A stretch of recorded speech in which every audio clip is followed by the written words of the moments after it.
More specifically, you don't want to be using silly words. I used this example before. I talked about this being a lid. Okay, many people do not know the word lid, but it's a very basic, simple word.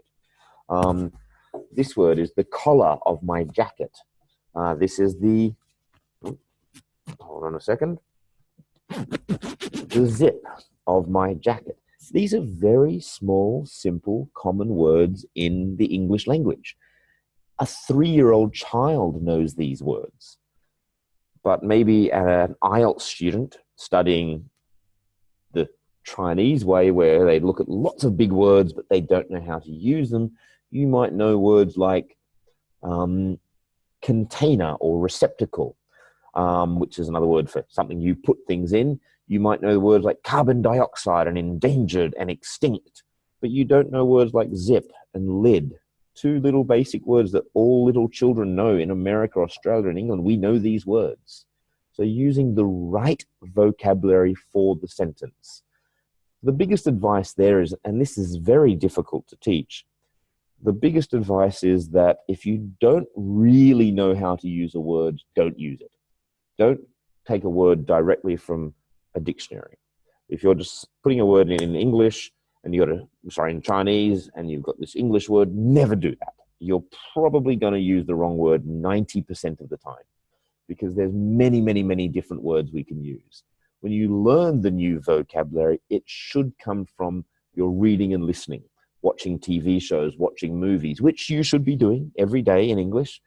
Instead of watching TV shows in your language, watch them in English with no subtitles down the bottom. Okay, although I know some of you right now are watching me and listening to me with subtitles down the bottom. Now, if you only want to get, say, a 6, maybe that's okay. If you want to get 6.5s and 7s, stop using the subtitles. So when you're a beginner of language, you use your own language to study that. You use Chinese to study English at a beginner level. I use English to study Chinese at a beginner level of Chinese. Now, as we get higher, we need to stop using our own language and just use that language to study.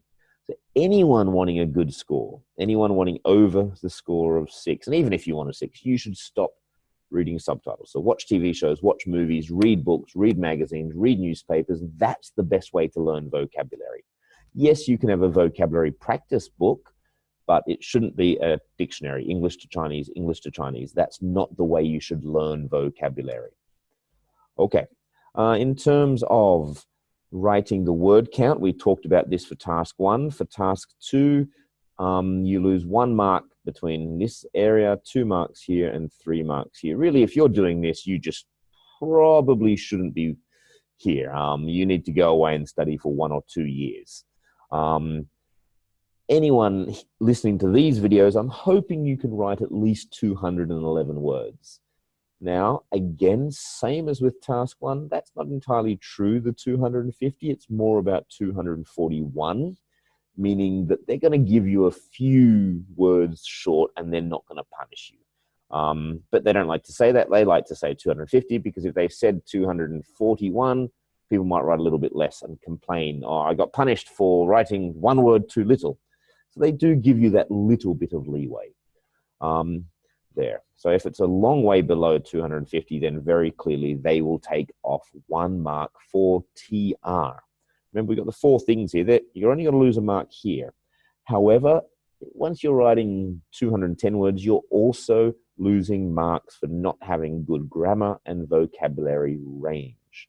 So you still need to have good range.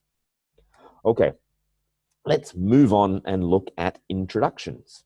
So first thing, start with your task 2 essay, stick with a very basic sentence structure.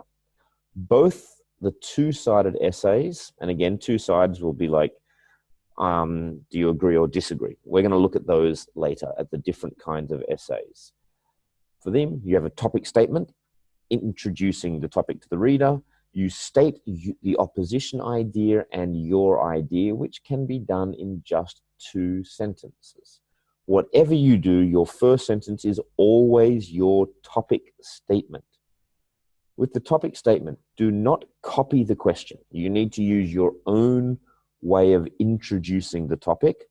And usually you might make it more interesting than what the question is saying. And we'll show you in a moment.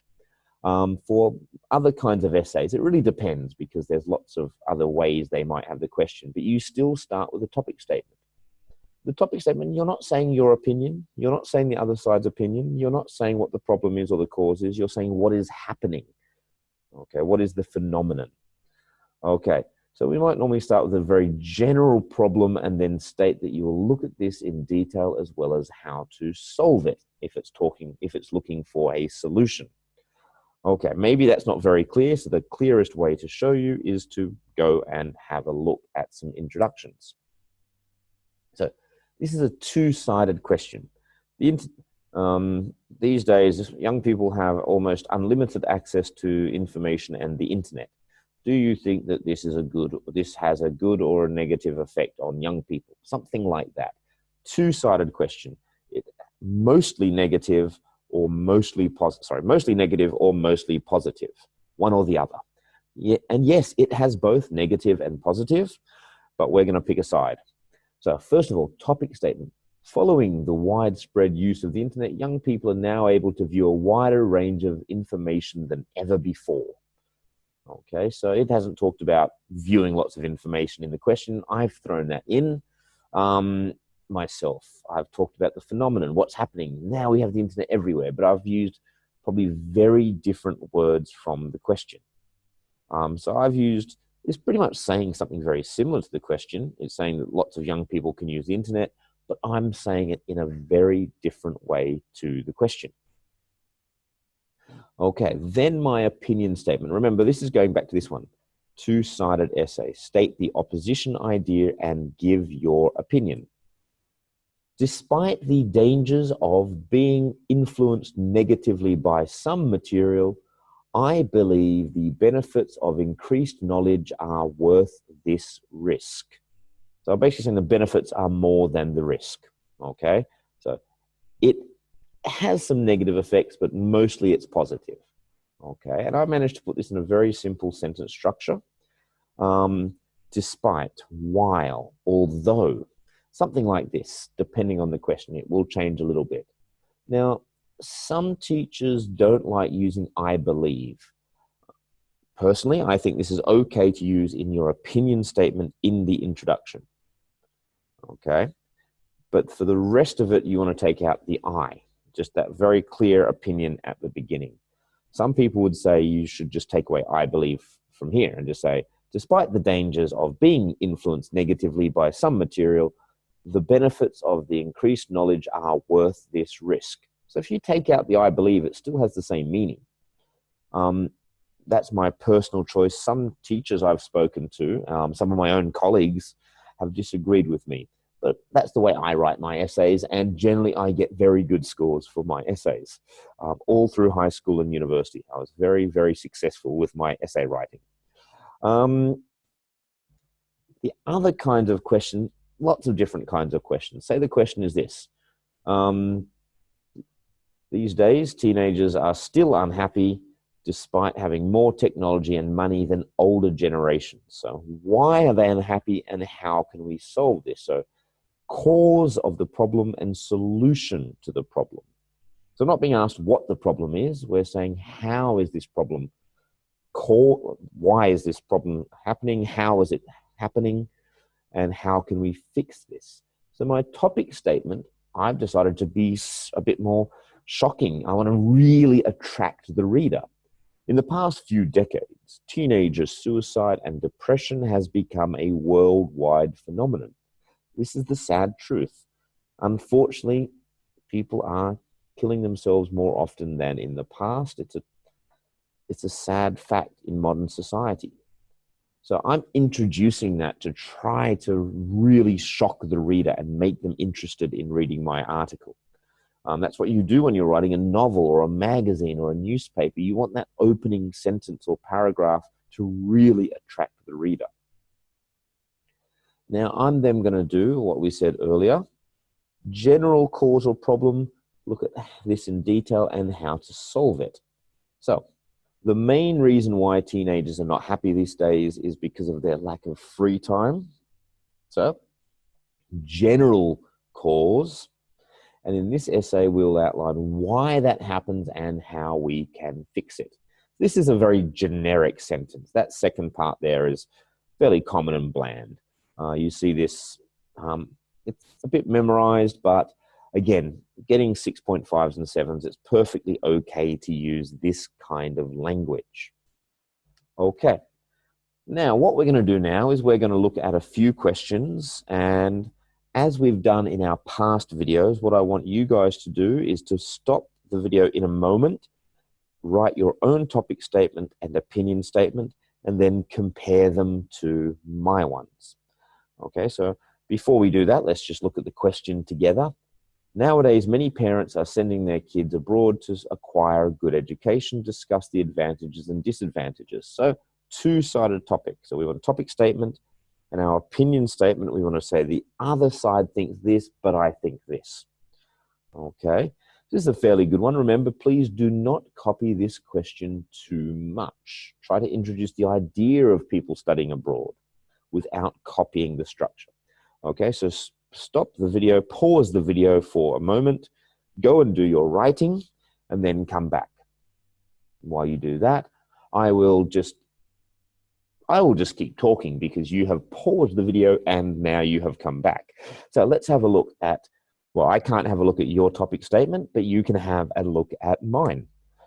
So this is my topic statement. When visiting major universities in countries like England or America, we now see huge numbers of international students from all over the world. Full stop. I haven't got a full stop there. Don't forget your full stops. So very simple. I'm still talking about the fact there's lots of children studying abroad, lots of people studying abroad. It actually doesn't say children, kids, it just means parents, children. It's not like children. It can be a 20-year-old is still a kid of a parent. So basically, I'm saying this is happening, but I'm using very different language. Same idea, different way of saying it. Okay. Topic statements are much harder than opinion statements. If you practice opinion statements a few times, you should be pretty good at them. My opinion statement. While there may be some challenges when studying abroad, I believe that students will benefit both socially and academically from this experience. So that's a pretty simple structure. While there may be some challenges when studying abroad, I believe students will benefit socially and academically from this experience. So it's challenging, but it's beneficial. Okay, let's do another one. Again, wait to pause. Let's read the question together first. More and more people want to buy famous brands with clothes, cars, and other items. What are the reasons? Do you think it's positive or negative? So this is asking for the reasons and whether it's good or bad. So pause your video and come back once you've written your two sentences. Welcome back. So let's have a look at my topic statement. When tourists find themselves in the smallest, most remote villages in Africa, they may still find local children running around wearing Nike shoes or Calvin Klein t-shirts. Okay, so I've thrown in some examples of what's to prove this. Okay, so again, I'm just basically showing that more people are buying famous brands. I'm saying all over the world this is happening. Something like that. It's more interesting than just kind of saying this kind of sentence here. For the opinion statement, we're basically saying this trend of brand naming clothing has, the trend of owning brand name clothing has mostly come from economic development and globalization, which I will discuss in this essay along with why this is a mostly positive development. See, I'm still managing to give my opinion here without wasting too much time. It fits in quite nicely. It's a long sentence. It's complicated. So this trend has come because of this, which I will discuss in detail, along with why this is mostly positive. So those structures are good structures. They're simple structures. The opinion statements, most of you can get them very, very easily once you've practiced 5 or 6 times yourself. Let's look, I believe, at, oh no, we're not going to look at one more. Time is actually up. Just moving my clock there. So that's all for today. If you want, just make sure you can go back and look at those structures that we've done there. So I've shown you structure there, one there. So that's 4 examples you can have a look at. If you have any questions about those, or if you want to ask about what you've written, please let me know. What I'll probably do is, if some people send in their writing, I'll pick some that have some common mistakes and we'll analyze them together in our 10th video. So please send those through, and I'll talk about those in our last video on the writing course. Thank you all very much for listening. I'll speak to you soon. Bye-bye.